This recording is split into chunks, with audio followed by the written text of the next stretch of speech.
So, yung mga sisi ko, ito'y sa Betcore ko talaga siya nabili. Ayan, sa store ng Betcore para legit. Nasa Shopee naman, kung may mga alaga kayong aso. Ayan, ito yung ginagamit ko. Betcore para sa mga galis-galis. Herbal to mga sisi ko. Tingnan nyo yung pictures. Kuto. Kuto ng aso. So, may isang klase pa nito mga sisi ko. Hindi siya herbal. Yung ibang klase ng soap nila. Pero ito'y herbal. Herbal ang maganda kasi yun nga, yung pangangati nila ay mababawasan or maging okay yung ganito yung kulay sa loob. Ayan. Kasi yung hindi siya herbal, ayan o. Kasi yung hindi herbal mga sisi ko, parang yellow lang ang kulay niya. So, dalawa, 150 ang isa. And ito'y para pa rin sa mga alaga ako pa rin. Magic Tea Pads. Pero iwan ko lang si Popoy at si Maki, matanda na. Dapat kung may ganito, yung baby pa yung iti-train. Try ko lang ito. Lagyan yung mga sulok-sulok para doon na sila wiwiwi. Medyo malapad naman siya mga sisi ko. Ito ay 200 ang nabayaran ko. 50 pieces. 275. So, ilagay ko lang siya sa saang part doon sa bahay namin yung laging, kung saan sila laging umiihi. Tapos, ina-absorb nito yung wiwi. Hindi na, okay na kung hindi mo siya maano kaagad ng map. Ayan, kasi mag-a-absorb na dito. Try ko lang ito mga sisi ko. So, ito lang yung item ko ngayong araw muna. Hindi ito para sa tindahan. Share ko lang para to sa mga pet namin.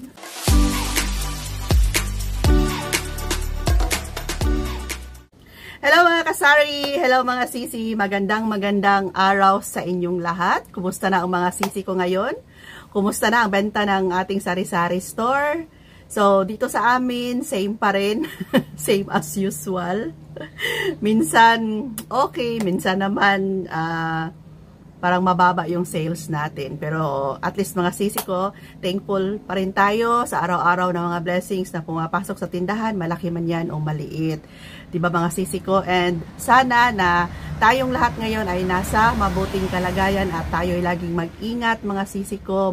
Always pray po na gabayan tayo kasama ang ating buong pamilya. Gabayan tayo ni Lord. Okay? So, love lang po and pray always. So, for today's vlog ay mag-check lang muna tayo. Real talk. Gusto ko lang i-share sa inyo kung ano yung feeling na nakapagtapos na yung anak natin. Alam ko sa ibang mga kasari natin dyan na may mga anak pa na pinapaaral. So, laban lang po mga sisi ko. Darating ang panahon na malampasan din ninyo yan. So, ganyan din ako sa inyo before. Grabing kayod ko. Grabe yung sakripisyo ko sa pagtitinda. Nawala na ako ng 2 babies. Nakunan ako nang dahil lang sa pagpupursigi ko sa pagtitinda, ang bigat ng mga dinadala kong mga item. Iwan ko lang kung na-vlog ko na ba ito sa inyo before, yung mga experience ko nung time na pag-start pa ng pagtitinda namin. So, nakunan po ako ng 2 beses mga sisi ko. Ayan. So, nag-iisa lang si Kring ngayon. May 2 sana. Nabuntis talaga ako ng 2 times. Pero hindi pinalad. Kasi nga, super stress ako. Si Kuya Dave nagtrabaho sa malayo. And ako lang dito. Ako lahat sa palengke. Ako lahat sa grocery. Mabibigat pa noon kasi wala pa akong idea about sa mga trolley bag na yan.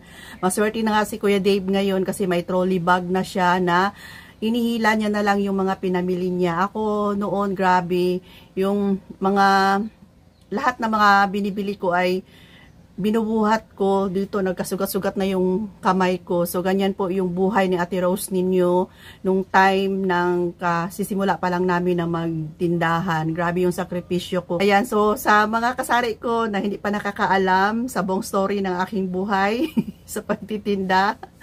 Ayan, so 2 times po akong nakunan. So, 3 months ako, karga-karga ko yung mga bit-bit ko yung mga item. 3 months akong buntis pala. So, doon na nagtaka ako na dinudugo ako, yung pala nakuna na ako. So, nung pangalawang beses, ako yung nagpa-prenatal, 3 months, diba, ultrasound yan. Wala nang heartbeat yung baby sa loob ng tiyan. So, kasama ko lagi si Kring Kring pag ako yung pumupunta sa doktor. So, yun na mga sisi ko nung umiiyak si Kring Kring kasi wala na naman daw siyang kapatid.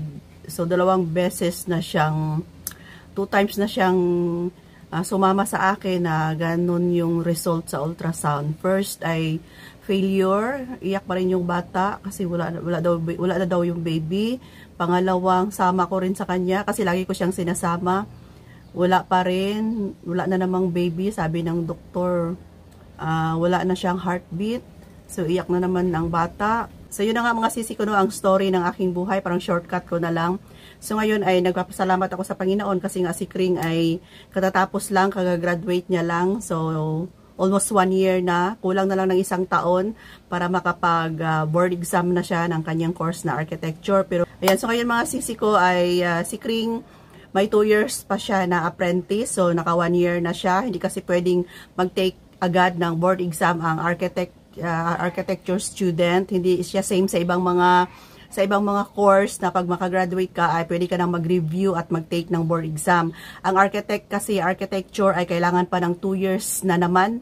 After 5 years na course, another 2 years apprentice. So yung mga sisi ko, kailangan pa ni Kring na mag-work sa mga architects. Tapos, naka 1 year na siya. After 1 year, ay mag-take na siya ng board exam sa Davao.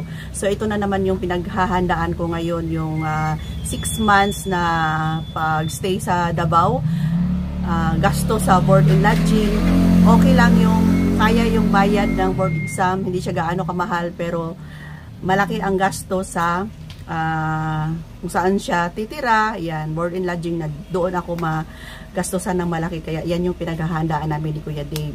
Pero at least kahit papaano mga sisi ko, wala na akong, alam nyo ba na before nung nag-aaral pa si Kring Kring, kailangan ko makasave ng almost 10,000 para lang sa kanya. So alam nyo naman na wala kaming ibang source of income, itong tindahan lang, so need kong magtago. Aside sa ibang bills na binabayaran ko, kailangan kong mag-keep ng almost 10,000 kasi nga sa tuition fee niya monthly at sa kanyang allowance monthly rin.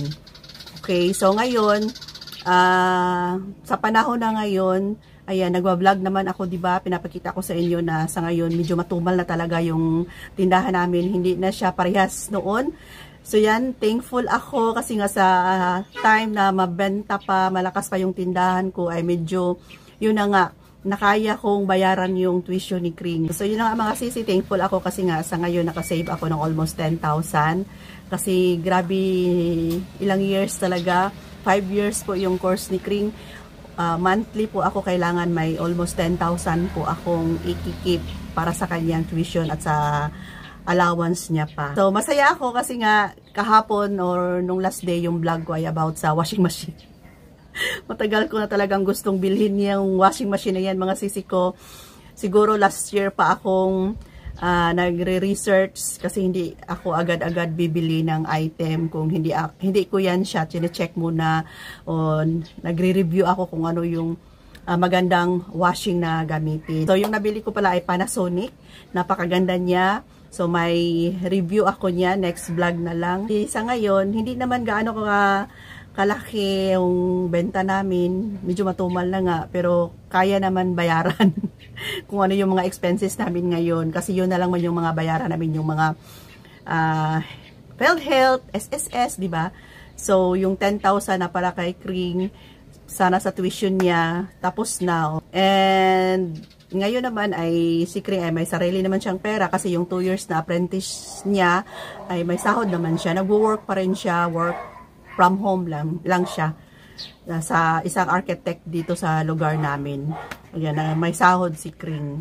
So, yun yung ano natin ngayon, chika mga sisi ko. Siguro pa shortcut na lang kasi kung ano lang yung maalala ko, yun lang yung sinishare ko sa inyo. Actually, hindi sana ito yung i-vlog ko sa inyo or i-share ko sa inyo, kaya lang biglang napasok sa isip ko. Kasi real talk, di ba? Real talk kung ano yung mga napagdaanan. Kaya yung sasabi ko lang sa inyo na sa ngayon, kung kayo man ay may pinapaaral pa ng mga anak, laban lang po talaga. Hindi po madali. Bago po natin natupad yung ating mga pangarap, mapatapos yung ating mga anak, napakadami pa po nating mga experience na maranasan, bad or goods man sa ating buhay. Kaya pray lang po tayo always mga sisi ko. Yung iba nating mga kasari, siguro yung mga anak niya 2, 3, di ba? So laban lang po mga sisi ko.